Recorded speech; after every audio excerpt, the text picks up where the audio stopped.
좋을 거예요. 자, 이제 바울이요 3차 전도 여행을 시작을 하면서 에베소에 재방문을 한 거잖아요. 두 번째로. 그래서 그 에베소에서 고린도에서 에베소로 갔죠. 그래서 에베소에서 3년 동안 머물면서 말씀을 전하면서 가르쳐요. 고린도는 1년 반을 머물었어요. 근데 에베소는 3년을 머물러요. 그러니까 꽤 오래 머무른 거죠. 자, 지난 시간에 1절부터 7절까지 말씀이 뭐였냐면 19장, 사도행전 19장 1절부터 7절까지가 뭐였냐면 에베소에 도착한 바울이 누굴 만났어요. 누굴 만났어요? 어떤 제자들이라고 하는 사람들을 만났는데 성령을 보지도 듣지도 못했다 하는 그들이길래 바울이 예수님을 전하여 가르쳐주고 이들이 예수님의 이름으로 성령의 세례도 받죠. 그래서 이들에게 이제 성령이 임하심으로 방언도 하고 예언도 하는 일들이 1절부터 7절에서 일어난 일이에요. 자, 그러면 이제 8절부터 이제 쭉 나가는데 오늘 본문은 뒤에로 잡았는데 에베소에는 아데미 신이라는 그 여신을 모시는 커다란 신전이 있었는데 이 아데미 여신이 누구의 딸이냐? 이 신들이 이제 자식을 낳는다고 이제 믿었어요. 누구의 딸이냐? 근데 이 얘기하면서 갑자기 기분이 나빠서 하나님의 아들이 예수님인 거야. 왜 이 신들도 또 이렇게 무슨 누구의 딸 이러길래 기분이 나쁘더라고요. 왜 우리 따라하나 싶어서. 그런데 이렇게 엉뚱하게도 생각을 해요. 근데 이제 아데미 여신이 누구의 딸이냐면 그리스 신화의 대표적인 신인. 그리고 바울도 그 루스드라에서 그 앉은 자를 일으켰을 때 이 신이 오셨다고 착각한, 그래서 제우스 신의 딸인 거예요. 그 제우스 신의 딸로 태어난 아데미인데 이 아데미는 건강, 풍요, 다산을 상징하는 신이었어요. 그래서 다산이 뭐 이렇게 중요하냐 이 당시에. 그런데 굉장히 중요해요. 왜냐하면 자녀는 재산인 거예요. 그래서 오늘 밤 심심하신 분은, 아니면 은혜가 넘치시는 분은 인터넷에 아데미 신 한번 쳐보세요. 깜짝 놀라실 거예요. 퀴즈로 낼까요? 여기서 그냥 말씀드릴까요? 퀴즈로 내요. 아데미 신이 다산, 풍요, 건강 이래서 아데미 집에 가서 이러면 다 볼 거야. 궁금해갖고 놀래가지고. 설교하다가 너무 많은 걸 푸는데 가슴이 24개래나 42개래나 좀 헷갈리는데 28개인지 달려있어요. 우리 엄마들 2개잖아요. 근데 24개인지 하여튼 제가 숫자까지 보고 24개인지. 그러니까 그 신을 만들어 놓은 거예요. 징그럽죠? 한번 집에 가서 꼭 보세요. 안 잊어먹게. 그래서 그러니까 이제 다산을 풍요롭게 상징하는 신이니까 많은 아기를 낳아서 젖을 많이 먹여야 되잖아요. 그러니까 가슴을 막 24개씩 달아놓은 거예요. 다 집에 가서 보실 눈빛이야 지금. 근데 이제 신 이름이 생각이 안 나. 저한테 연락하지 마세요. 각 셀리더한테 물어보세요. 자, 그래서 그 아데미 신전의 규모가 정말 어마어마했어요. 신전 크기가. 그래서 유명한 신전이 파르테논 신전이라고 있었는데 그 파르테논 신전보다 4배가 크다라는 얘기도 있고 2배가 크다라는 얘기도 있어요. 그래서 전 또 정확한 걸 좋아하죠. 그래서 저는 3배, 3배라고 제가 좀 이제 설교를 하는데 하여튼 그렇게 커요. 몇 배 큰 게 정확한 게 중요한 게 아니라. 그런데 이 에베소는요 5월 달이 되면 세계 각처에서 사람들이 몰려왔어요. 예루살렘에 예배드리러 오듯이 6월절에 오듯이 이 에베소는 5월이 되면 몰려온 거예요. 자, 왜 몰려왔냐면 에베소로 몰려와서 아데미 신전으로 들어가서 아데미 신을 참배하고 우상 숭배를 하는 거예요. 근데 이제 사람들이 로마에서부터 해갖고 각 그 인근 각처 아니면 전 세계 각처에서 에베소로 이렇게 많이 몰려오니까 사실 에베소는 축제가 벌어지는 거예요. 어떻게 보면 관광객이 많아지는 거잖아요. 근데 그런 의미는 아닌데 어쨌든 축제가 벌어져요. 그리고 이 5월 달에 이 아데미 신전에 방문하는 이 기간에는요 에베소 사람들이 이런 것들이 주요 경제 활동이 되는 거였어요. 뭐였냐면 신전 모양 조각을 만드는 거예요. 원래 아데미 신이 있고 조각 모형을 만들어서 다 똑같이 만들어 놨어요. 그래서 그거를 신전에 방문하는 사람들한테 파는 거예요. 그런데 이게 방문을 할 때 한 개만 사는 게 아니라 4식구가 오면 4개를 사고 5식구면 5개를 사요. 집에 식구가 12명이면 12개를 사는 거예요. 그렇게 해갖고 그 신전에 방문을 해서 간 다음에 아데미 신 조각을 사갖고 가죠. 사갖고 집으로 돌아가서는 집에다가 모셔놓는 거예요. 지금도 그런 종교가 있어요. 남녀 호랭갱교는 지금도 그렇게 해요. 방에다가 모셔놔요. 근데 이들도 마찬가지로 아데미 신을 집에다 모셔놓고 매일 정한 시간에 기도를 하고 이제 아데미 신에게 예배를 한 거죠.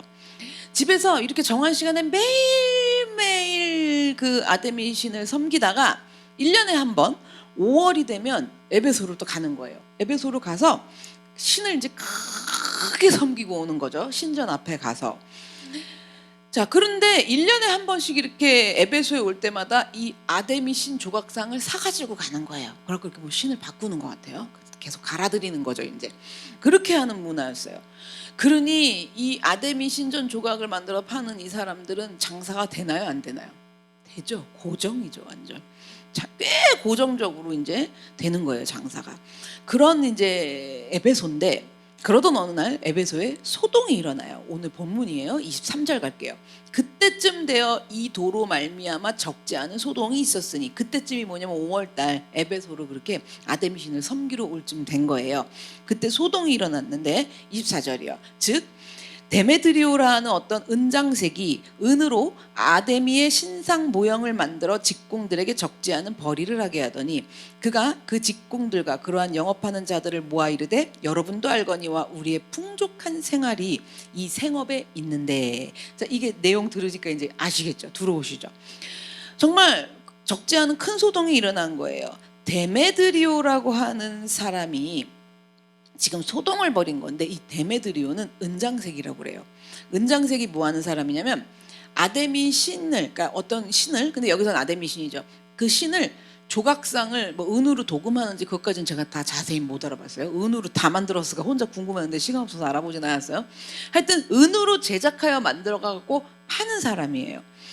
지금으로 이 말하자면 데메드리오라는 사람은 은장색 중에 뭐 하는 사람이냐면 은장색 상인협회 회장, 그죠? 우리 뭐 이게 어시장 가도 어시장 상인협회, 부평시장 가도 부평시장 상인협회 회장이 있어요. 총무도 있고. 이들도 마찬가지로 그런 현대판으로 해석을 하자면 그런 사람인 것 같은 거예요, 데메드리오가. 근데 어느 날 이제 데메드리오가 뭐가 이상한 거예요, 느낌이.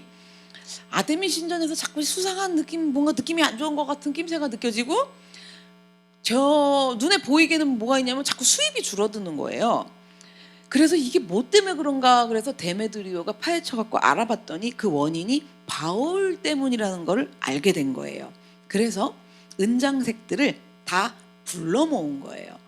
불러 모아가지고는 뭐라 그러면 직공들에게 막 얘기하는 거잖아요. 여러분도 알거니와 우리의 풍족한 생활이 이 아데미 신을 만들어 파는 것에 있는데, 이러면서 은장색들을 딱 모아다가 26절로 갈게요.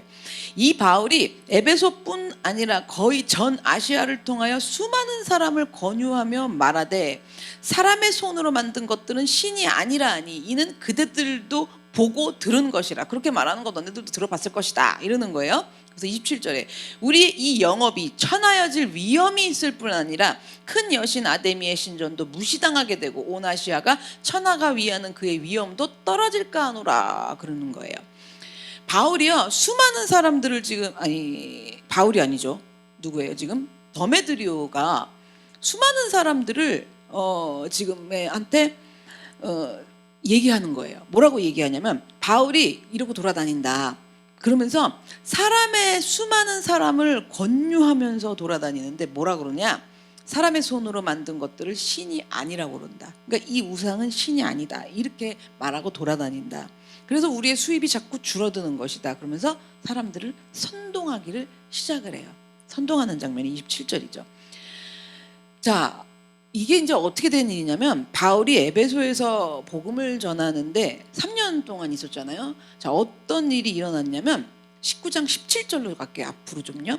에베소에 사는 유대인과 헬라인들이 다 이 일을 알고 두려워하며 주 예수의 이름을 높이고, 자, 사람들이 바울이 전한 복음을 들었더니 에베소 사람들이 주 예수 이름을 높였고요. 믿음 사람들이 많이 와서 자복하여 행한 일을 알리며, 이거 회개하는 장면이죠. 그런 일들이 일어났고요. 19절 또 마술을 행하던 많은 사람이, 주술사들이잖아요. 그 주술사 책인 거죠. 전문 책, 뭐 자격증 책 같은 거, 그것을 모아가지고 와서 모든 사람 앞에 불사르는데 그 불사른 책값만 계산했더니 은이 5만이 된다는 거예요. 어마어마한 값어치들을 에베소 사람들이 치르는 거예요. 그 다음에 그랬더니 그리고 20절에 이와 같이 주의 말씀이 힘이 있어 흥왕하여 세력을 얻으니라. 이 얘기는 뭐냐면 무슨 세력을 얻냐면 바울이 하나님 말씀의 세력을 얻었다는 거죠. 더욱 흥왕하여서. 이런 일들이 이제 에베소에서 일어났어요. 바울이 열매를 많이 맺은 거죠. 에베소에서. 그러니까 이제 바울이 열매를 맺으니까 은장색들은 수입이 줄어든 거예요. 자, 에베소에 와서도 대적하는 자가 많아요. 고린도전서에서 보면은.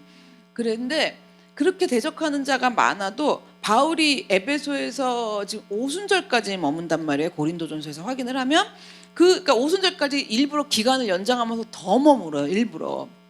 그렇게 해갖고 뭐냐면 끈질기게 오랜 시간을 복음의 씨를 뿌렸는데 하나님의 말씀을 이들이 듣든지 아니 듣든지 반대를 하든지 안 하든지 이해를 하든지 못하든지 그런 것과 상관이 없이 말씀의 씨앗을 계속 던지고 뿌리고 한 거예요. 그렇게 전한 거예요. 원체 반대가 심한 동네란 말이에요. 근데 거기다 한 거예요. 그렇게 복음을 전했더니 지금 여기 나오는 것처럼 사람들의 마음이 움직이기 시작한 거예요. 마술사들이 책을 다 태우고 회개하고 막 주 예수 이름으로 일어서고 이런 거예요. 마음이 사람들이 막 움직이기 시작했어요. 이 에베소 사람들의 마음이 움직였더니 지금 이 에베소 사람들은 뭐예요? 자기들이 손해를 보고 이 마음을 움직인 이 사람들은 경제적 손실이 와도 마음에 각오를 한 거예요. 그래갖고 뭐냐면 더러운 모든 것들 다 끄집어내갖고 불태워버리고 자기들의 삶을 잘못된 삶을 고쳐나가기 시작을 한 건 거죠.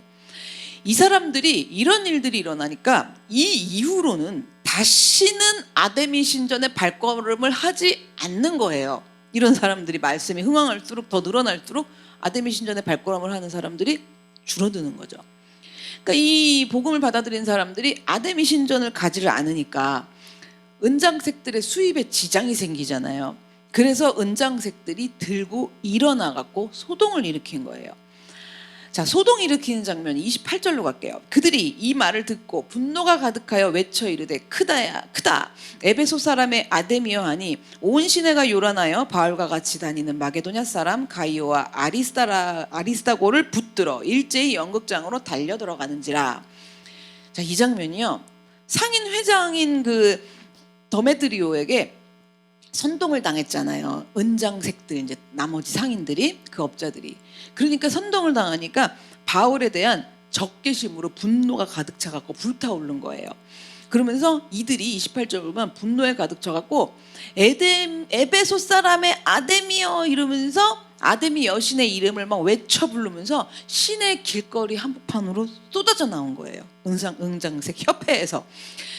자, 그렇게 분노한 이들이 지금 아데미 여신의 이름을 불러 외치면서 길거리를 막 이제 걸어가면서 막 다니다가 지금 29절 내용이 뭐냐면 바울의 동역자인 가이오와 아리스다고를 발견을 한 거예요. 길에서.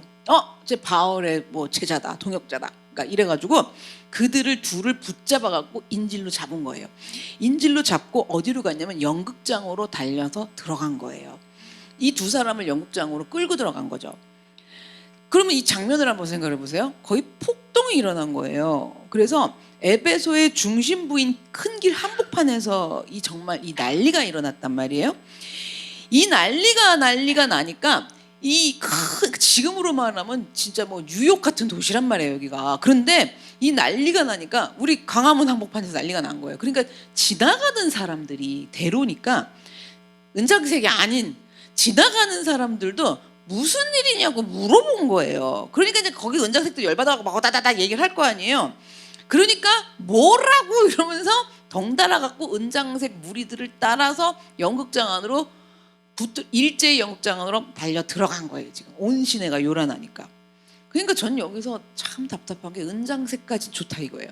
지나가다 무슨 일이냐고 물어봐갖고 어머 이러고 왜 따라 들어가냐는 거죠. 여기 오늘 포인트를 좀 우리가 잡아야 돼요. 꼭 이런 사람 있어요, 없어요? 네. 감사해요. 정직한 영어로 말씀해 주셔서. 없어요. 그럴 줄 알았어요. 이렇게 된 거예요, 장면이. 30절을 좀 갈게요. 바울이 백성 가운데로 들어가고자 하나 제자들이 말리고 또 아시아 관리 중에 바울의 친구된 어떤 이들이 그에게 통치하여 연극장에 들어가지 말라고 하더라. 자, 바울의 동역자인 가이오와 아리스다고가 붙잡혀갔다는 소식에 지금 뭐예요? 바울이요. 연극장으로 이제 뛰어 들어가려고 그러는 거예요, 막. 그런데 어떤 장면이냐면 제자들이, 그리고 아시아에서 온 관리 중에 이 사람들이 지금 바울 보고 여기 연극장으로 뛰어들어가면 안 된다고 바울을 막 말리는 장면이 30절 31절이에요. 막 바울은 지금 둘이 잡혀 들어갔더니 내가 걸로 들어간다고 막 이러죠. 거기 나온 제자들은 안 된다고 막 말리죠. 영화의 한 장면이죠. 그렇죠? 바울이 살아온 인생이 정말 영화의 한 장면인 거예요. 자, 그러면은 지금 밖에서는 바울은 제자들이 말려, 제가 그렇게 생각해본 건데 제자들이 아니면 붙잡고 있었을 것 같아요. 누가 나 좀 그렇게 해줬으면 좋겠어. 근데 우리 그냥 잘 다녀오세요.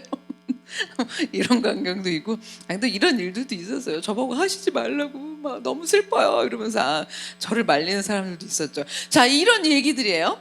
그러면 바울은 바깥에서 지금 제자들이 말려가지고 못 들어가고 있고, 바울은 나는 이 둘을 구하러 간다고 난리고. 자, 그럼 이 연극장 안에서는 무슨 일이 일어났냐? 그 안에 들어가서, 자, 이게 밖에 있는 야외 연극장이에요, 사실은. 자, 그 연극장으로 몰려 들어가는데 그 안에 분위기를 지금 특파원이 가갖고 좀 알려드려야 되잖아요. 32절에 나와요. 32절. 사람들이 외쳐 어떤 이는 이런 말을, 어떤 이는 저런 말을 하니 모인 무리가 분란하여 태반이나 어찌하여 모였는지 알지 못하더라. 연극장 분위기인 거예요, 지금.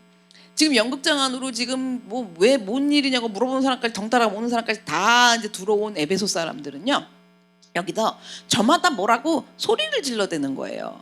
자, 32절에 나와 있어요. 어떤 이는 이런 말을 하고 어떤 이는 저런 말을 하면서 그 안에서 그냥 각자 다 하는 거예요. 이런 말 저런 말을 막 이렇게 하니까 결국은 그 안에서도 분란이 일어나게 된단 말이에요. 저마다 소리를 질러대면서 이런 말 저런 말을 하는데 이게 의견이 통일된 말이 아닌 거예요. 아니잖아요. 덩달아 가지고 막 왔으니까 막 잘못 알아듣고도 오고, 자기 혼자 오해해서도 오고, 자기 생각으로도 오고, 막 사실도 아닌데 그 말이 막 사실이 되어 갖고 있고, 이런 분위기여서 이런 말 저런 말들을 막 한다는 거죠. 자, 그러니까 의견이 통일되지도 않죠. 일치되지도 않죠. 그 안에 그렇게 덩달아 온 사람, 뭐 이런 사람, 열받은 사람, 분노한 사람 다 모여 있으니 객관적으로 보겠어요, 안 보겠어요? 상황을 객관적으로 안 봐요. 객관적으로 보지도 못하고 그러고 있으니까 그 안에서 모여서 시간이 지나면 지날수록 이 연극장에 모여든 사람들은 점점 더 큰 혼란에 빠져들고 만 거예요. 흥분하여 갖고 모였어요. 열받아서 우리의 수입이 줄어들었다, 우리가 손해를 봤다, 이래서 모여들은 이 사람들이 여기 왜 이렇게 혼란에 빠진 상태가 되었느냐. 그 이유는 32절에 나와 있어요. 여기 뭐예요?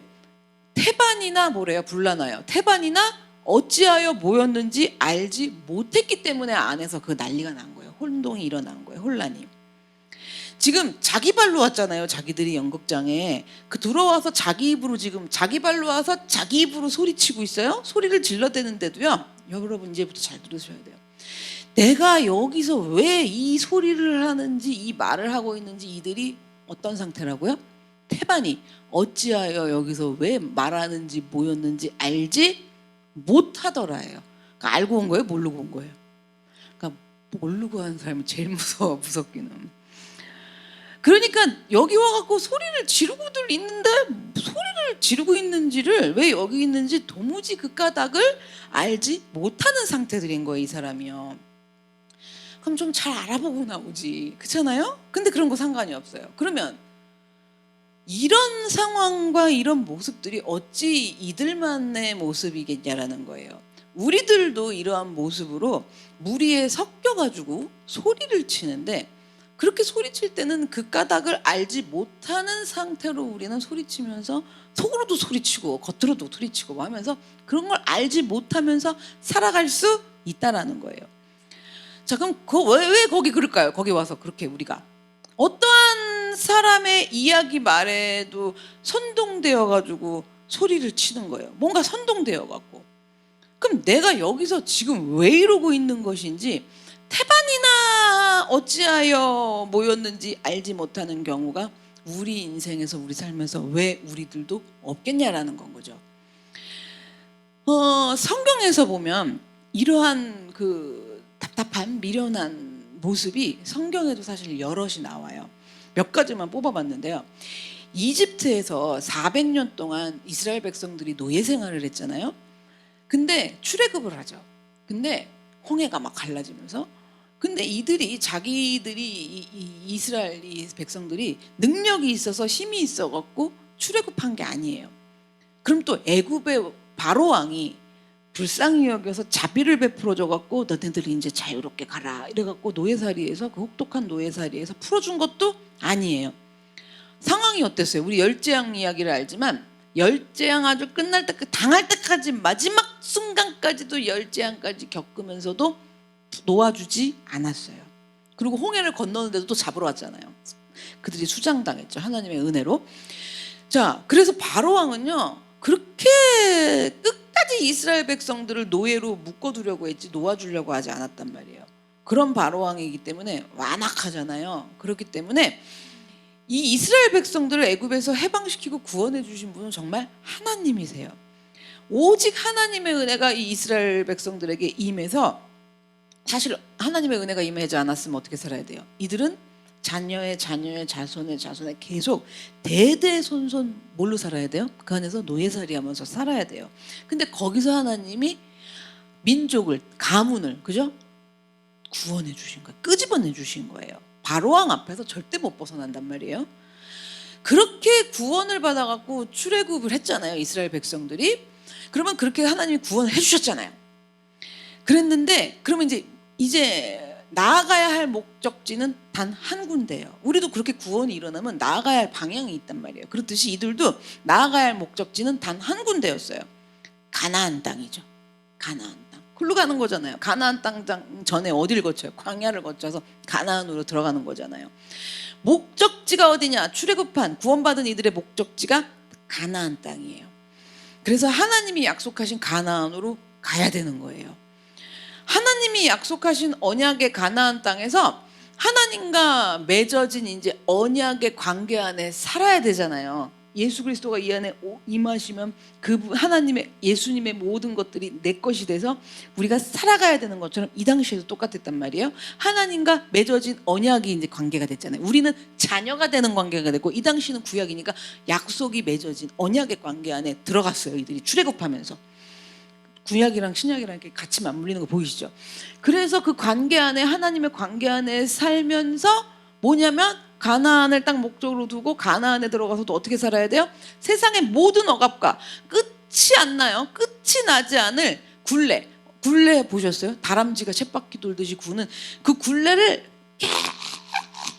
계속 도는 거예요. 거기서 벗어나서 하나님이 주신 은혜로 받은 참 자유를 가나안 땅에서 누리며 사는 거예요. 그러니까 그 가나안으로 목적이 돼서 가야 되는 거예요. 자, 그래서 애굽에서 구원을 받아갖고 탈출한 이스라엘 백성들은 가나안 땅을 거치고 가나안으로 들어가는데 가나안 들어가기 전에 가데스바네아라는 곳에 이르렀어요. 가데스바네아예요. 자, 근데 이 가데스바네아가 중요한데 왜 중요하냐면 약속의 땅인 가나안 땅으로 들어가기 전에 거쳐야 되는 관문이 있는 거예요.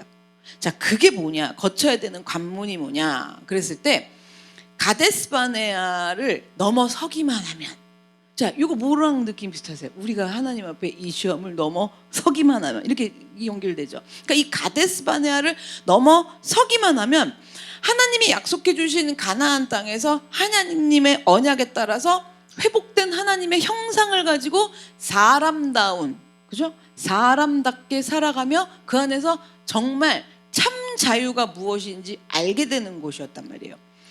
그래서 모세는요 가데스바네아까지 이르는 거예요. 이 애굽에서 탈출해서 광야에서 이렇게 해서 가나안 땅에 여기 있으면 여기까지 다 왔어. 그래갖고 이 가데스바네아에 이제 이르렀어요. 여기 딱 이르러서는 모세가 어떻게 했냐면 12명의 정탐꾼을 이제 뽑아요. 그래서 12명의 정탐꾼을 가나안으로 들여보내는데 왜 들여보내냐면 그곳으로 들여보내서 가나안 안의 모든 상황과 모든 것들을 살펴보고 돌아오도록 한 거예요.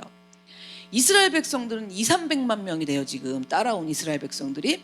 근데 이 이스라엘 백성들을 지금 가데스바네아 그 앞에 가나안 들어가기 전에 딱 있는데 거기서 이스라엘 백성들을 데리고 들어가려면 먼저 지금 정탐을 해서 어느 길을 통해서 뭐 들어갈 것인지, 가나안에 들어가서는 어디다가 정착을 할 것인지 이런 것들을 다 살펴봐야 되잖아요. 미리 살펴볼 필요가 있었던 거죠. 그래서 이 정탐꾼들이 12명이 들어가갖고 40일 동안 정탐을 하고 돌아와서 모세한테 보고를 해요. 그런데 보고를 하는데 12명의 의견이 일치하지 않는 거예요. 두 가지 의견으로 나뉜 거예요. 10명의 정탐꾼은요, 들어갔다 오더니 이렇게 보고를 해요. 가나안 원주민들이 얼마나 거대한지 우리 보고 그 앞에서 기절하는 줄 알았습니다.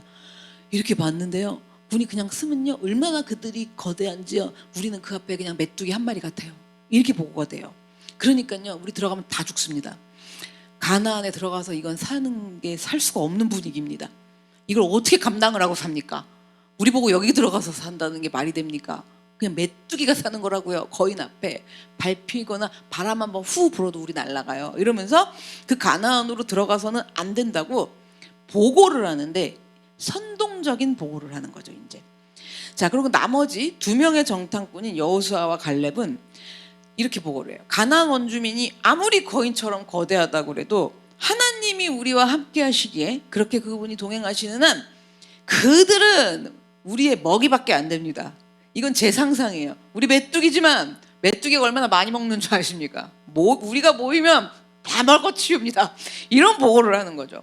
그러니까 조금도 두려워할 필요가 없습니다. 우리가 메뚜기입니까? 메뚜기 때 한번 200~300명 가면 싸그리 다 먹습니다. 우리는 그 안에서 얼마든지 승리할 수 있습니다. 이러면서 10명의 정탐꾼과는 반대로 말한 거예요. 반대로 보고를 한 거죠. 자, 이렇게 내용이 10대2로 반대로 서로 다른 보고를 하는데 그걸 듣게 되죠. 누가요? 이스라엘 백성들이요. 너무 궁금했을 거 아니에요. 얼마나 가나안 코앞에 와가지고 우리 어떻게 되는 거야? 우리 어떻게 되는 거야? 막 이러고 있는데 12명이 와갖고 이 보고를 하니 얼마나 눈을 반짝반짝하고 듣겠어요. 이 부분 잘 보셔야 돼요.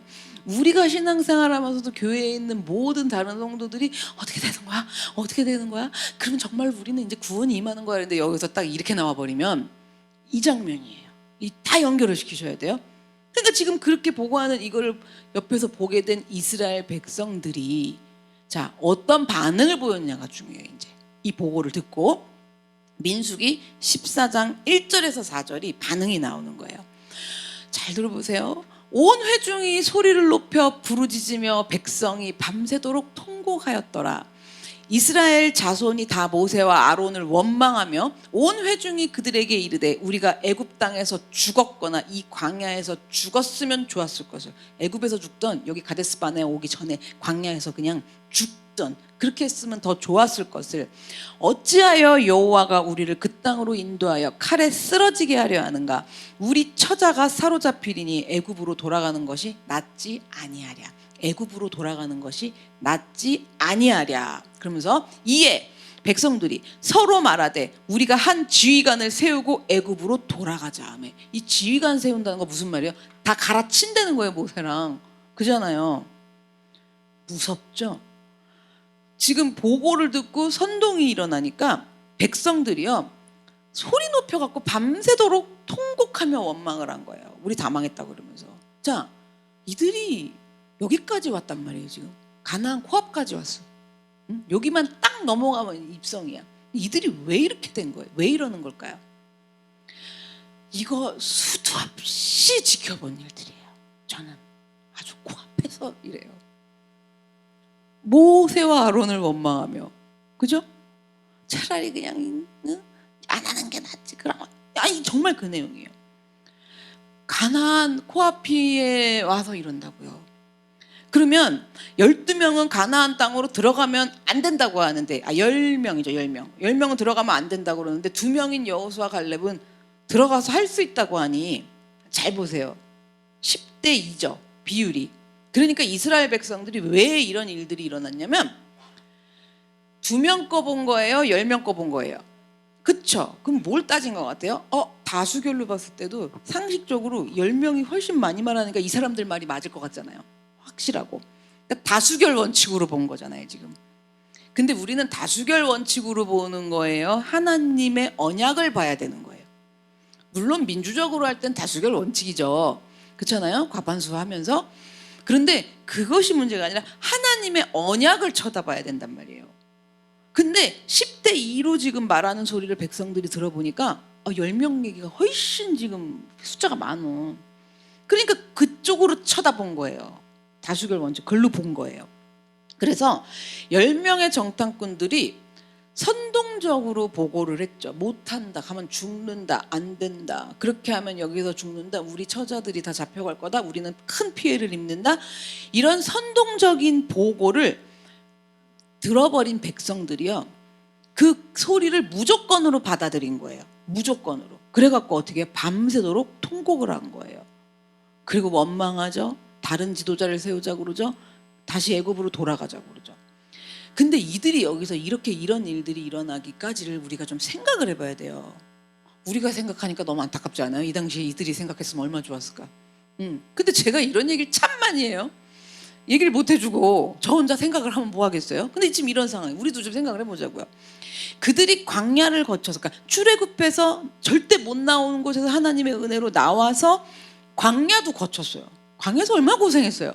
그래서 그 광야를 거쳐서 가나안 코앞인 문턱인 가데스바네아까지 왔어요. 사실 가데스바네아까지 온 거, 여기서 이 가데스바네아에서 이 난리를 치는데, 이거 여기 가데스바네아에 있는 것도 이들의 힘으로 한 거예요? 그렇죠. 여기서 난리치기 전에 생각을 해보죠. 여기 가데스바네에서 난리치는데 여기 가데스바네에 온 것도 절대로 이들 힘으로 여기까지 올 수가 없어요. 더 기억해서 앞에서 보면 출애굽 가능해요, 못 가능해요? 불가능해요. 그런데 이렇게 생각해요, 안 해요? 기억하라고 그랬어요. 하나님이 나를 어디서 구원하셨는가. 근데 그런 거 생각 안 한단 말이에요.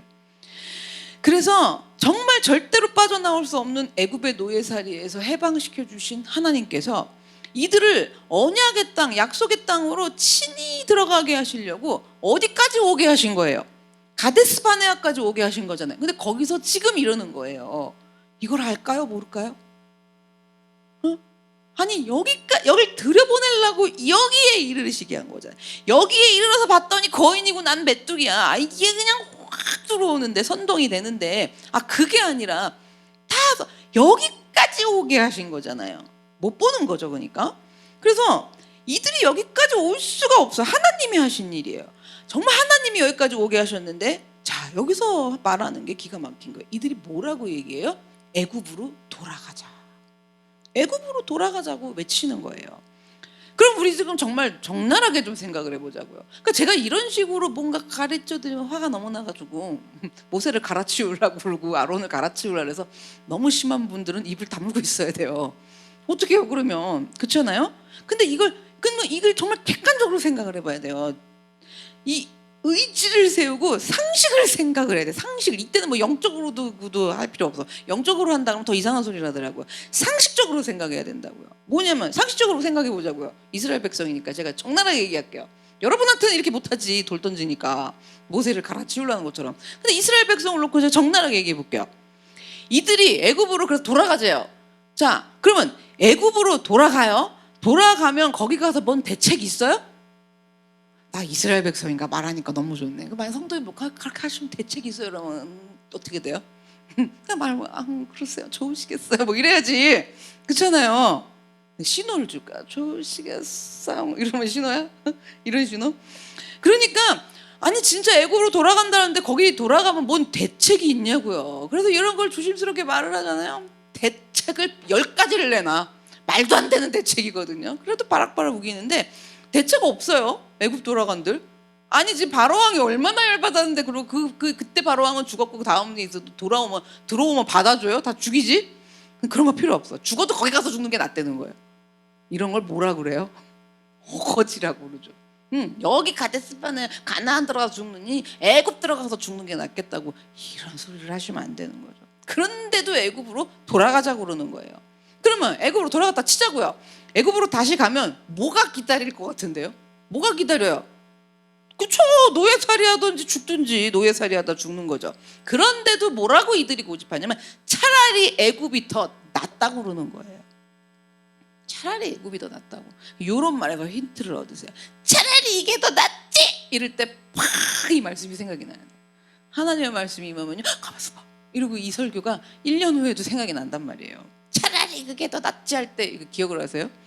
그래서 가나안으로 들어가면 된다고 말하는 여호수아 갈렙을요, 이들은요 이 이스라엘 백성들이요 돌로 쳐 죽이려고 그런 거예요. 여호수아 갈렙까지도. 왜냐면 10대인데 이 두 명이 여기서 할 수 있다 그러니까 돌로 쳐 죽이려고 했어요.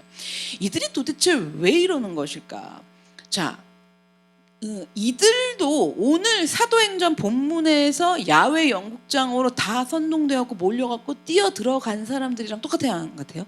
똑같죠. 그런 것처럼 지금 가데스바네 와가지고 지금 뭐 도로 애굽으로 돌아간다, 애굽이 훨씬 낫다 이러는 이들이 여기 가데스바네에서 왜 이러고 있어야 되는 건지를 도무지 알지를 못하는 거예요. 이 이스라엘 백성들도요. 그래서 지금 우리가 아무리 거대하게 보여도 가나안 원주민들이 가데스바네아까지, 애굽에서 가데스바네아까지 어떻게 여기까지 올 수 있었는지, 그리고 여기 가데스바네아는 지금 내가 여기 왜 와서 여기 이 땅에 이러고 있는 건지, 지금 이스라엘 백성 이들도 마찬가지로 그 까닭을 알지를 못했고 알려고 하지도 않아요. 중요한 건 알려고 안 한다는 거예요. 알려고 하지도 않은 그저 어떤 사람들이냐, 미련한 군중들이었던 거예요. 자, 결국에 이들은요 어떻게 됐어요? 못 들어갔죠. 세상의 모든 억압과 굴려도 끝이 나지 않을 인생의 쳇바퀴를 도는 굴레에서 벗어나서 하나님 안에서 참된 자유를 누리고 살아가는, 여러분 인생의 굴레 이러면 또 안 와닿으세요? 자, 쉽게 말씀드릴게요. 야, 이거 나 죽어도 안 끝나겠구나. 야, 죽어야 끝나지. 이렇게 생각하는 거 인생에 있으셨어요? 없으셨어요? 지금도 있으실 수 있어요? 여기서 벗어나서 하나님 안에서 참된 자유를 누리고 살아가는 약속된 그 언약의 땅인 가나안을 지금 어떻게 한 거예요? 바로 눈앞에 둔 거잖아요. 가데스바네 하면 바로 눈앞에 두고서도 어떻게 된 거예요? 영영 잃어버린 거예요. 영영 이들은 잃어버리게 된 거예요.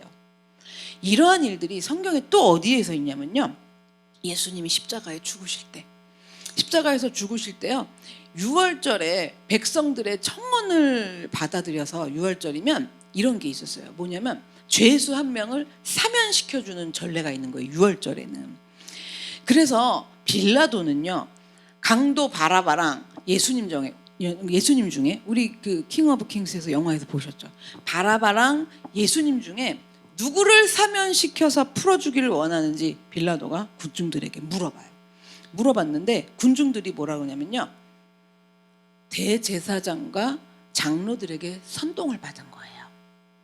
그러니까 이 장면 보세요. 은장색들에게 선동받았고 뭣도 모르고 쫓아간 사람들이 있듯이 예수님이 돌아가실 때도 대제사장들과 장로들에게 선동을 받았고 뭣도 모르고 선동을 받은 이스라엘 거기 모여있는 군중들은요 뭐라고 외쳐대고 소리 지르냐면, 불의한 강도 바라바를 풀어줘라, 풀어주고 의로우신 예수님을 십자가에 못 박아 죽여라, 이러고 소리치면서 거기서 있었던 거예요.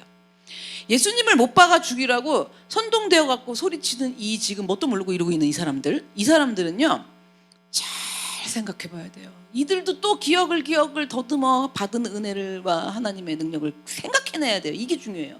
자, 이들은 뭘 생각할 수 있었냐면, 근데 못했죠. 그 생각을. 뭐냐면 베데스다 연못가에서 38년 된 환자를 주님이 회복시켜 주신 예수님의 이적도 이들은 본 사람들이에요. 오병이어 기적도 봤겠죠. 그리고 날 때부터 보지 못하는 맹인, 우리 영화에 다 나왔죠. 날 때부터 보지 못하는 맹인을 실로암 못에 가갖고 눈을 씻으라 하셔서 세상을 보게 하신 거예요. 진흙으로 이겨서 바르지 뭐 귀먹어 이런 모든 것들. 이 예수님의 능력도 직접 본 사람들이에요. 이 사람들이요. 지금 예수님을 못 박으라는 사람들이. 그리고 예루살렘에서 조금 떨어진 베다니에서 누가 죽었어요? 나사로가 죽었어요. 근데 그 죽은 나사로를 살리셔갖고 무덤에서 나사로가 걸어 나와요. 그렇죠? 걸어 나오도록 살려내셨다라는 소문이 베다니에서 예루살렘까지 다 퍼져갖고 이들이 들은 소문이에요. 익히 들어요. 그런데 어떻게 해요? 소문을 듣고 너무 놀라갖고 열광한 사람들인데, 그런데 이들은 그 순간에 대제사장과 장로들의 선동에 빠져갖고 지금 이 불의한 강도는 살려주고 죄 없으신 예수님은 못 박아 죽이라고, 못 박으라 그러면서 소리를 지른 거예요. 이들은요 자기들이 왜 여기까지 예수님이 처형당하고 법정에 서셨는데 거기까지 따라와 갖고 왜 우리가 여기서 예수를 못 박으라고 소리치고 있는지, 그러고 있는지 이들도 마찬가지. 도무지 까닭을 몰라요. 뭘 들었는데 그래 이렇게 된 거예요. 아마 이러면서. 그러니까 지금 못 박아 죽이라고 소리치는 예수님이 누구신지도 알지 못하는 미련한 사람들이었다는 거죠. 그러니까요, 여기서 제일 안타까운 건 선동하는 사람들은 그렇다 쳐. 근데 뭐? 이러고 한 사람들 정말 뭐 제대로 알지도 못하고 잘 알지도 못하고 영문도 모른 채 하나님의 아들이신 예수님을 죽이는데 앞장을 서서 죽이라고 소리 지르고 있어요. 정말 어리석죠. 이들이 이렇게 모여주지 않으면 대제사장과 장로들은 또 예수를 죽일 수 있어요, 없어요? 못 죽이니까. 이게 다 모인 거예요 지금. 그러면 아까 가데스바네아 사건으로 가서 3,400년 전쯤 돼요. 그 3,400년 전에 하나님이 약속하신 그 땅을 바로 눈앞에 두고서는 다 와서 코앞에서 애굽으로 다시 돌아가자고 지금 소리치며 통곡을 하는, 애굽으로 갈 거라고, 거기가 훨씬 낫다고, 이러면 난 그리로 가고 싶다고, 내 맘대로 갈 거라고, 내가 가겠다는데 왜 그러냐고 말리는 사람 여호수아 갈렙은 죽이려 하고, 그러면서 뭐예요? 밤새 뭐 하고 있었대요? 눈물 흘리고 있는 이스라엘 백성. 자, 3,400년 전 모습이죠. 2000년으로 가볼게요. 2000년 전? 2000년 전엔 뭐예요? 이 강도는 풀어주라고 그러고 예수는 못 박아 죽이라고 소리치는 이 예루살렘 군중들. 왜 이러고 있는 거예요, 이들? 제대로 알아요, 몰라요? 제대로 몰라요. 제대로 모르는 사람이 더 무섭다니까. 그래서 자, 그 2000년 전에 그 일이 있었고 그 후에 시간이 지나갔고 지금 오늘 사도행전으로 오면 야외 연극장까지 따라 들어와가지고 선동되어갖고 소리를 질러 소리를 질러대면서도 이들이 왜 지르는지 안다 모른다? 몰라요. 그 영문도 알지 못한 채 에베소 사람들, 그러고 있는 에베소 사람들. 2000년 전이라 그랬죠? 자, 2025년으로 와볼게요. 2025년. 마찬가지로 동일한 사람들이 다 있다는 거예요. 2024년에도 있었고요, 2023년에도 있었고, 2026년에도 있을 거고, 2027년에도 있을 거예요. 이걸 잘 기억해야 돼요. 그러면 이들이 왜 이렇게 의미도 모르고 까닭도 알지 못하고 제대로 알지도 못하면서 소리치는 그런 미련한 사람이 되었냐라는 거죠. 그 이유가 뭐냐? 그런 이유가 뭐냐? 다시 말씀드려요. 32절에 뭐예요? 태반이나 어찌하여 모였는지 알지 못하더라. 태반이나 어찌하여 모였는지 알지 못해서 그렇대요. 자, 그러면 알지 못하더라 할 때, 요 알다, 알지 못하더라 할 때 이 우리말 알다는요, 헬라어로 보다예요. 의미가 보다. 그러니까 뭐예요? 태반이나 어찌하여 모였는지 말 바꿔볼게요. 보지 못하더라. 이렇게 되겠죠. 그러니까 지금 에베소 연극장에 모여갖고 소리 질러대는 군중들은요, 왜 이러고, 내가 왜 이 말을 하는지, 내가 왜 이런 소리를 하는지, 왜 내가 화가 나 있는지 보지를 못한 거예요. 자, 그럼 이렇게 보지를 못한다는 건 뭐냐? 우리가 지식적으로 알고 그러는 문제가 아니에요. 보느냐 못 보느냐의 문제예요. 보느냐 못 보느냐. 자, 하나님이 우리 사람을 창조하실 때 눈을 몇 개 만들어 주셨어요? 코는 하나, 눈은 둘, 콧구멍은 둘, 귀는 둘, 입은 입 2개 만들었을까 그러면? 응? 아침은 일로 먹고 점심 아침 일로 먹고 간식은 일로 먹어? 아침 일로 먹고 과자는 일로 먹어? 그죠? 그러니까 지금 다 2개 만든 이유, 하나 만든 이유. 3개짜리 있는 거 있으세요? 없잖아요. 하나 아니면 둘이잖아요. 머리카락 빼고는. 그러니까 왜 2개를 만들어 주셨을까? 상상 좀 해보세요. 만약에 눈 하나로 여기 이렇게 만들었대 봐. 외계인 중에 그런 게 있는데, 그럼 우린 다 그런가 보다 살 거야. 그럼 눈 하나를 그냥 아이라인을 그려도 여기까지 그려야 되고, 여기 하나가 깜빡 이러면서 그걸 또 수술을 하고 쌍꺼풀을 하고, 그죠? 하나에다가 막 이렇게 하고 이러고 있을 거 아니에요. 그럼 다 그런가 보다 그러고 살겠죠. 자, 그래서 솔직히 그러면 하나만 가운데 크게 있어도 되거든요. 제가 집에서 오늘 설교 준비하면서 별걸 다 해봤잖아요. 자, 한쪽 눈 가려보세요. 가려보세요. 왜 아무도 안 따라해요? 저희 집에서 실험 다 하고 설교하는 거예요. 가려보세요. 그럼 어디까지, 여기서 이렇게 보시면서 한쪽 눈으로 어디까지 보이는지 다 보세요. 아마 이 성전 여기 끝에부터 끝까지 다 보이실 거예요. 그런데 요거를 어떻게 하냐면 코를 중심으로 이렇게 막아보세요. 딱. 이쪽 안 보이는 부분 있죠? 그쵸?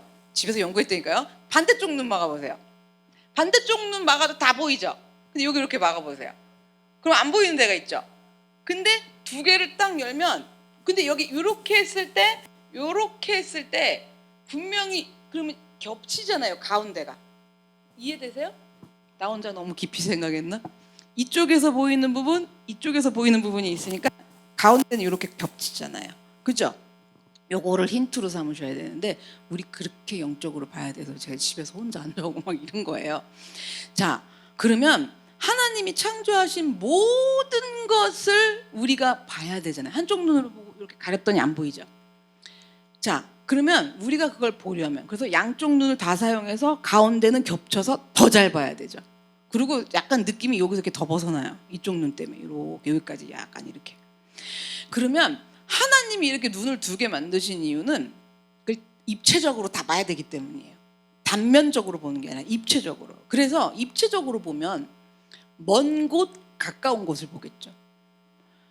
그리고 두 군데를 동시에 다 보니까 높고 낮은 거, 이런 거 전 되게 잘 봐요. 이렇게 그래갖고 이게 딱 이렇게 했을 때 액자나도 여기 높아, 여기 낮아, 이거 되게 잘 보이거든요. 높고 낮은 거, 크고 작은 거, 경사도 이렇게 보면 이게 봐도 올라간 듯한 거, 내려온 듯한 거, 튀어나온 거, 훅 들어간 거, 이런 거 다 보이잖아요, 우리 눈에. 하나님이요, 만드신 세상은 전부 그렇게 만드신 거예요. 이렇게 다 입체적으로.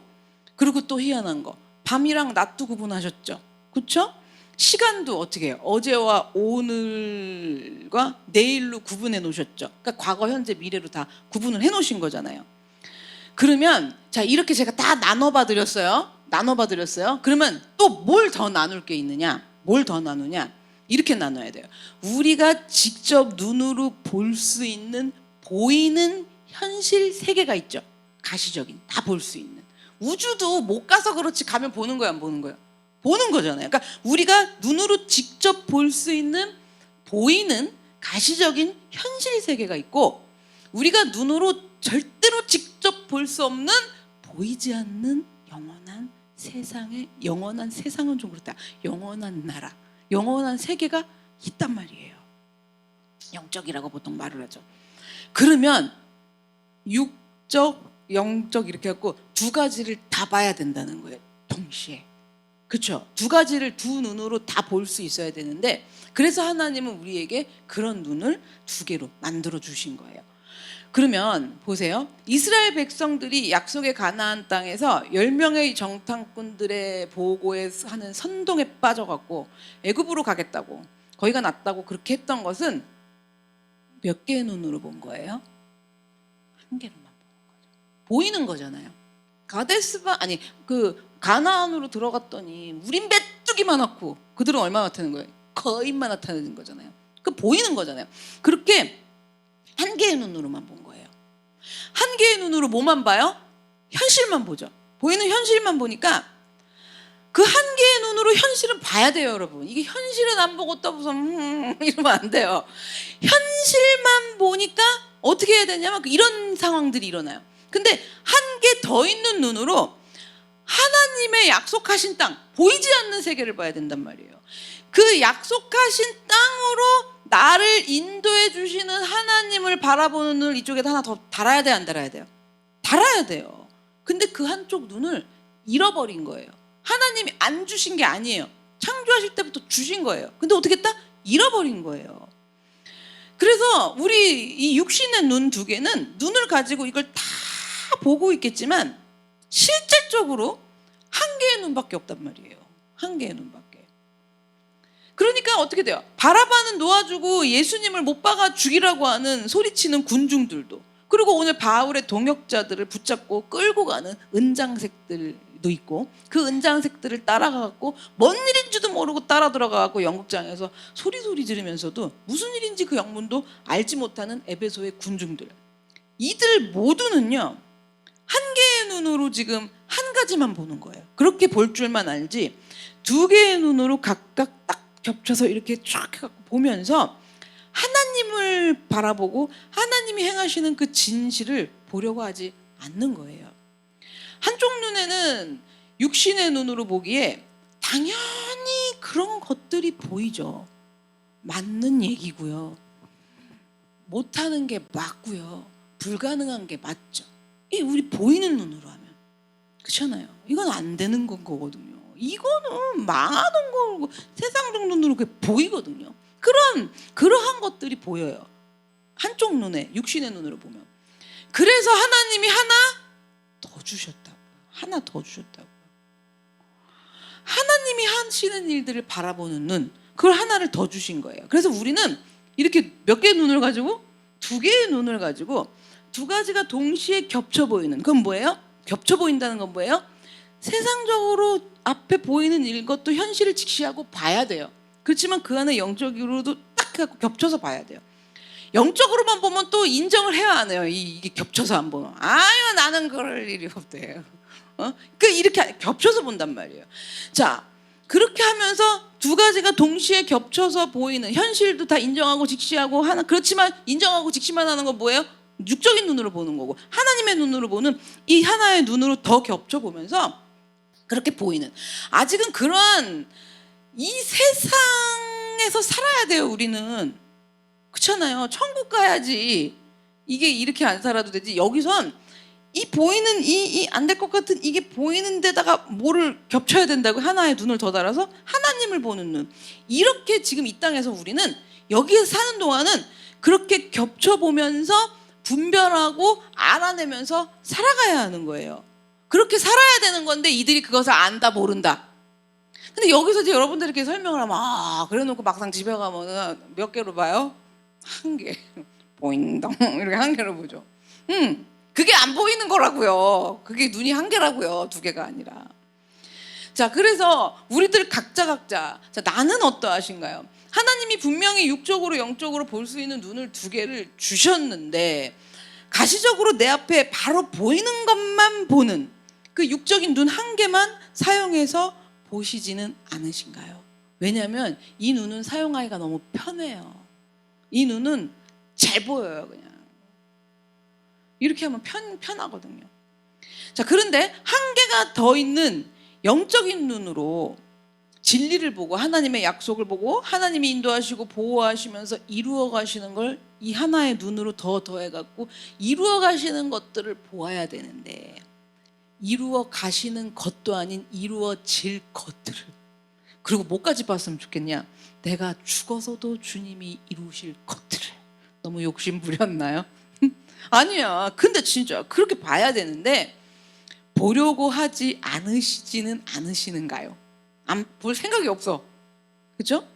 아니면 그런 눈이 있다는 것조차도 아무것도 알지 못하시지는 않으신지요. 그래서 우리가 이 땅에 살면서요, 우리는요 사실 얼마나 선동될 일이 많은지 몰라요. 선동될 일이. 지금 이게 사건 일어나는 거 보니까 어마어마한 일이 일어난 것 같지만 그렇지 않아요. 우리가 얼마나 선동이 되는지를 몰라요. 누가 무리들이 모여갖고 수군수군 하는 말에도 이러고 얼마나 선동이 되는지 몰라요. 한 사람이 무리가 말해도 선동되고 그냥 한 사람이 누가 지나가다가 내뱉는 말에도 나라는 사람은 얼마나 선동되는지 몰라요. 또 어디에도 선동되는 줄 아세요? TV만 봐도, 텔레비전만 보면서, 드라마만 봐도 쿵딱쿵딱 선동돼야 안 돼요. 그래갖고 막 어떤 여자가 그냥 이혼해갖고 다른 남자랑 잘 살았는데 그 남자가 너무 멋져. 선동돼야 안 돼요. 나도 해버릴까 보다 이러죠. 그것도 요즘 거꾸로 막 나이별로 청년별 다 있어요. 막 그리고 막 그런 거 보면 요즘 막 연애 프로그램 막 이런 거 많잖아요. 막 이렇게 옛날엔 사랑의 짝대기였는데 요즘은 뭐라 그래? 되게 많던데. 뭐 솔로 뭐 어쩌고 저쩌고 뭐. 그거 보면 선동돼요, 안 돼요? 선동돼요. 유부녀도 연애하고 싶다. 선동된단 말이에요. 응? 청년들도 연애하고 싶다. 아니면 결혼을 하고 남편이 옆에 있어도, 남편도 마찬가지예요. 다. 그래서 드라마만 봐도 선동되죠. 음악만 들어도 선동이 돼요. 핸드폰에도 선동이 돼요. 다. 그래서 세상 사람들이 어디까지도 선동이 되냐면 세상 사람들이 살아가는 방식들이 있잖아요. 세상적 방식. 그거를 이렇게 옆에서 봐요. 그럼 선동이 돼갖고 우리가 어떻게 하는 줄 아세요? 맞아, 저거야 저거. 나도 진짜 저렇게 했었어야 돼. 진짜 그렇게 했었어요. 저렇게 살았어야 했어 하면서 혹 해가지고 선동이 돼요. 종교성을 가지고 믿는 사람들 있죠. 비나이다로 그 믿는 사람들을 따라서 그게 맞는 줄 알고 그게 믿음인 줄 알아서 그 부분도 선동이 무지 잘 돼요. 그러니까 뭘 보셔야 되냐면 여기서 또 우리 잘 보셔야 돼요. 내가 선동을 하는 사람인지 선동을 당하는 사람인지 이것도 좀 적나라하게 봐야 되고, 아니면 이런 거야. 돌아가면서 해. 내가 선동도 하고 선동도 당해. 그죠? 이걸 다 아는 사람인지 두 개를 돌아가면서. 그러니까 결론은 뭐 내가 했느냐 선동을 했느냐 안 했느냐 뭐 이런 걸 떠나서 결론 중요한 건 뭐냐? 알지도 못하고 거기 가서 왜 그러고 있느냐. 이게 중요한 말인 거죠. 거기 왜 선동당해 거기 껴갖고 그러느냐. 알지도 못하면서 태반이 알지도 못하면서 거기 그 자리에 가서 왜 그러고 있는지를 또 모르는데 못하는데, 이러한 상태라면 육적인 눈, 영적인 눈 이것들을 가지고 두 가지 눈으로 겹쳐 보이는 이런 부분들, 두 가지 눈으로 보면서 판단하고 보고하고 분별하고 하는 일들을 하시는지, 나는 그것들을 하고 사는지. 왜 이게 중요하냐면요, 우리는요 이렇게 선동되어 갖고 살아갈 요소들이 너무 많아요. 여기서는 선동될 부분들이 별게 다 선동이 돼요. 그래서 하나님이 주신 두 눈으로 똑바로 보고 제대로 보고 바르게 보고 참되게 보지 않으면 눈 한 개로만 보면서 그저 내 앞에 뭐예요? 누가 말 한마디 해도 훅 하고 따라가요. 따라가서 거기서 하는 거죠. 이렇게 돼요. 그래서 우리는 인생을 제대로 참 자유를 얻은, 가나안에 들어가듯이 참 자유를 얻은 사람으로 살아갈 수가 없는 거예요. 이 두 개의 눈으로 보지 않으면. 자, 그래서 내가 이 땅에 태어나서 있는 존재도 모르고 내 인생의 이유도 모르고 의미도 알지 못하는 것처럼 그렇게 모르고 사는 거예요. 알지를 못하는 거예요. 그저 어떻게 하는 거예요? 미련한 오늘 말씀드린 성경 속의 그러한 사람들처럼, 선동하는 사람, 성동된 사람, 이런 사람들처럼 미련하게 그렇게 사는 거예요. 그래서 태어나서 허망하게 살다가 죽는 것밖에는 방법이 없어요. 이러한 비밀들을요, 성경에 다윗은 일찌감치 알았어요. 이런 것들, 이 눈이 두 개다. 이 비밀, 결론 눈이 두 개다. 그 두 개로 다 봐야 된다. 그걸 알고 있던 다윗은 뭐라고 고백했는 줄 아세요? 시편 19편 8절에 여호와의 교훈은, 말씀이죠, 정직하여 마음을 기쁘게 하고 여호와의 계명은 순결하여 눈을 밝게 하시는도다. 그 두 눈으로 봐야 돼요. 눈을 밝게 하시는도다. 뭐가 그런데요? 여호와의 교훈과 여호와의 계명이요. 다윗은 알고 있었던 거예요. 여호와의 교훈, 여호와의 계명, 하나님의 말씀만이 내 눈을 밝게 하신다. 이 얘기 뭐예요? 두 눈으로 보게 하실 수 있다. 우리요 한 눈으로만 봐요. 절대 그럼 두 개로 봐야지 이런다고 봐지지 않아요. 근데 오직 뭐만요? 여호와의 말씀만이. 이 다윗이요 골리앗을 물맷돌로 물리쳤잖아요.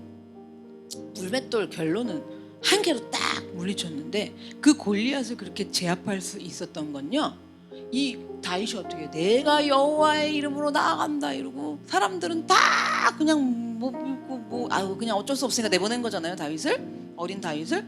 근데 다윗이 가고 여호와의 이름으로, 만군의 여호와의 이름으로 내가 나가, 너희가 네 골리앗이 우리 하나님을 능욕했느냐 막 이래요. 눈 한 개로 보면 다윗이 이거 절대로 이렇게 할 수 있어요, 없어요? 절대로 못해요. 골리앗 앞에 서봐요. 자기가 메뚜기만 한데 눈 한 개로 보면 절대로 제가 가서 할게요 이런 소리도 못하고요, 물맷돌 던지지도 못해요, 나아가지도 못해요 골리앗 앞에. 그런데 눈 한 개가 아닌 하나의 눈, 하나님을 바라보는 눈 하나를 더 사용해갖고 두 개로, 그렇게 해서 하나님을 바라보는 눈까지 다윗이 딱 장착을 해서 뭘 본 거예요? 골리앗을 본 거예요. 그 골리앗을 보니까 골리앗이 골리앗같이 안 보여요. 골리앗이 골리앗 맞잖아요. 현실은 눈 하나로만 보면 골리앗보다 골때가 골이 넘어 보여요. 그래갖고 이거 절대로 이게 골리앗은 골리앗 같이 보인단 말이에요. 근데 하나의 눈, 하나님의 눈으로 하나를 더 갖다가 붙여갖고 봤더니 골리앗 같은 소리 하고 있네. 골리앗같이 안 보이는 거예요. 그러니까 뭘 들고 나가냐면, 골리앗이 너무 거대해 보였으면요, 뭐 무기 주세요, 폭탄 주세요, 뭐 주세요 이랬을 거예요. 근데 골리앗같이 안 보이니까, 두 눈으로 보니까 골리앗이 골리앗 같지가 않아요. 평상시 동네 친구들 아니면 내가 맨날 때려잡던 뭐 양이나 막 이런 애들인 것 같아. 사자, 양은 안 때려잡지, 양은 지키죠, 목동이었으니까. 뭐 이런 동물들, 늑대 이런 것 같아요. 그러니까 어떻게 나아갔어요? 골리앗 앞에 맨날 가지고 놀던 거, 가지고 맨날 연습하고 양치기 하는데 그냥 양들을 보호하려고 맨날 던지고 놀면서 연습했던 물맷돌만 들고 나간 거예요. 골리앗처럼 안 보이니까. 다윗이 할 수 있는 게 뭐가 있는데요? 자, 그러면서 그 다윗이요, 왕이 되기 전부터 왕이 돼서 나서까지도 다윗이 일평생을 얼마나 선동을 당하나요? 선동 그 자체. 사울 왕이 선동을 하지요. 아들들이 선동을 하지요. 반역하는 자들에게 선동을 당하지요. 그런데 그 선동할 일들이 그렇게 많은데 다윗이 어떻게 했어요? 하나님이 주신 두 눈을 다 사용해서 양쪽으로 다 보는 거예요. 다 보면서 다윗이 쫙 하고 나아가니까, 선동에 휩쓸리면서 그렇게 인생 끝나면서 끝나버린 사람이 된 것이 아니라, 다윗이요, 여러분 이거 너무 중요해요. 다윗의 혈통을 통해서, 다윗으로 인해서 그 혈통에서 누가 나오세요? 예수님이 나오신 거예요. 이게 너무 중요한 거예요. 예수님이 이 땅에 오신 거예요. 이 영적 의미로 들어가면, 선동당하지 않는, 두 눈으로 보아서 선동당하지 않는 그러한 다윗을 통해서, 다윗의 계복, 다윗의 혈통, 우리로 얘기하면 내가 다윗이라고 생각해보세요. 우리 가문을 통해서 이렇게 되겠죠. 예수님이 나신 거예요. 예수님이 태어나신 거예요. 여러분 이게 얼마나 중요한 건지요. 우리 예수님을 왜 기다려요? 예수님이 오시기만 해, 예수님이 나시기만 해 이러는데, 그러한 선동에 휩쓸리지 않는 이들을 통해서 그 예수님이 나신 거예요. 너무 중요한 거예요. 예수의 생명이 태어난 거라고요. 우리 그 생명을 얻으려고 그 예수의 생명이 나신 거라고요. 예수가 오신 거라고요. 하나님이 주신 두 개의 눈으로 보면서, 그러면 뭐예요? 이 원리로 말하면 가데스 바네아를 통과하는 사람. 두 눈으로 못 보면 이거 가데스 바네아 통과 못해요. 가나안 땅 들어가기 직전 코앞에 관문이란 말이에요. 그 두 개의 눈으로 보면서 가데스 바네아를 통과하는 사람. 자, 뭐예요? 다윗처럼 예수가 오시는, 예수의 생명이 태어나는. 여러분, 그래서 이게 너무 중요한 거예요. 하나님이 아들을 보내셔서 그 아들이 내 안에 계시고 내가 그 아들 안에 거하잖아요. 그렇게 하셔서 하나님이신 말씀을 우리를 품고 계신 거잖아요. 그렇게 하셔서 우리가 보지 못하는 것들을 볼 수 있도록 눈으로 밝혀주시는 거잖아요. 하나님의 아들이 오셔서, 예수가 오시는 게 얼마나 중요한데, 예수가 나시는 게 이렇게 중요한 거란 말이에요. 그래야 내 안에 오시고 너희 안에 계시고 우리 식구들 안에 계시고 그들 안에, 그 안에 계시고 거하고, 예수가 나셔야 여기 거하셔서 어떻게 해요? 하나님이신 예수님이고 말씀이신 하나님이니까 이 말씀이 나를 이 안에서 어떻게 한다? 이 안에서 거하시면서 품는다고요. 선동당하지 않는, 이게 중요한 거예요. 근데 안 당할래요? 안 당할 수 없어요? 다시 말씀드려요. 말씀을 장착하는 거예요. 그래서 하나님 그 말씀 안에 있을 때 우리는 하나님이 주신 두 눈을 다 사용하면서 나아갈 수 있어요. 어디 있을 때? 말씀 안에 있을 때. 이게 뭐예요? 내가 그분 안에 거하고 그분이 내 안에 거할 때, 이거예요.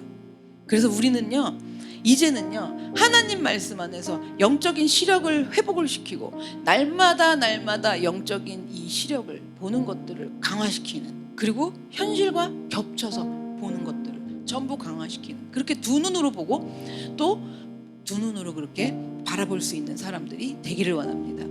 우리 각자가 하나님께서 원하시는 인생을 살아내며 온갖 선동이 있고, 그래서 그 선동을 당해서 절망과 불안의 억압 속에서 벗어날 수 없는 굴레를 돌리면서 갇혀있는 그 무리들, 사람들도 구해내는, 그렇게 두 눈으로 보아서 깨어있는 깨어서 참 자유를 누리면서 우리가 그렇게 살아가게 하여 주시옵소서. 하나님께서 나에게 두 가지를 다 볼 수 있도록 창조해 주셨는데 일생을 한 가지만 쳐다보고 한 곳만 보고 한 부분만 보면서 어리석게 선동당하면서 살았던 것을 회개합니다. 그렇게 살아가느라 아무것도 알지 못한 채, 뭐 아는 것도 없는 채, 여기 왜 있는 건지도 모른 채 그저 선동당하며 갇혀 사는 미련한 군중처럼 살았음을 회개합니다. 하나님이 주신 모든 기회들을 그렇게 삶으로 인해서 어이없게 다 헛날리며 그동안 살아왔습니다. 그러한 나인데요, 그렇게 일생을 살아온 나 같은 사람을 그럼에도 하나님은 이미 진작 내 안에 계셔 주셔서, 내가 그렇게 선동당하며 살고 있을 때인데도 하나님은 이미 진작에 찾아오셔서 내 안에 계셔 주셔서 지금 이 순간까지도 당신의 말씀으로 나를 품어주고 계심을 주님 감사합니다.